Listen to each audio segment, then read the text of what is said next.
सोना देसी अपनी औलाद रेसी खासी के बंदा छटाता थी सी। अस्सलाम वालेकुम वीवर, क्या हाल है? ठीक हो? तबीयत से ठीक है? कुछ बात उम्मीद करे ना मेरे सारे वीवर खैर खरियत नाल सुन वीवर। मैं मोहम्मद मुर्तजा मेरे चैनल सरे के व्लॉग सपोर्ट करे सो जेरे मेरे चैनल ते नवें सारे सब्सक्राइब कर गिनसन, जल्दी जल्दी बेल आई द बटन दबा दे सो।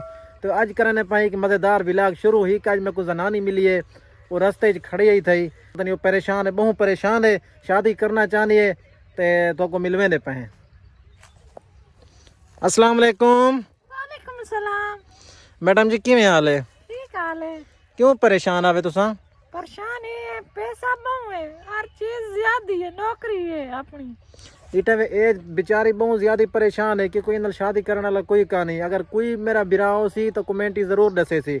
ये बेचारी बहुत परेशान है तो को सुनो बात ना खुशी गमी सारे सुनो गाली क्या है भैया। अल्लाह दा दिता बहु है। मैं हेड मास्टर आई स्कूल दी, मेरी 3.5 लाख रुपया तनख्वाह है। अल्लाह सोना देसी अपनी औलाद रेसी खासी के बंदा छटाता थी सी आंता ठरसी पिए दी औलाद खादी पन औलाद अपनी औलाद खासी बंदा आंता ठरसी या मैं शादी करनी चाहनी है। यार सुनते पे सो बेचारी का मतलब बिना बहुत ज्यादा प्रॉब्लम ना पाई ना जवान को छोड़ के भज गए ते एक सपोर्ट जरूर करे सो। वीडियो जितनी भी अगर पहुंचा सको पहुंचे सो जरूर।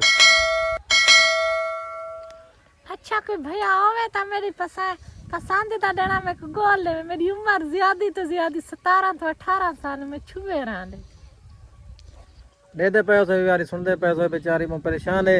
अच्छा ये दसो हुन कितनी उम्र तक लड़का होवे अगर शादी करे कोई नौकरी होवे या नौकरी तो बगैर वाला रागिन से ना नौकरी तो बापड़ा रोजी करन दे करीब होवे रोजी कर संगे।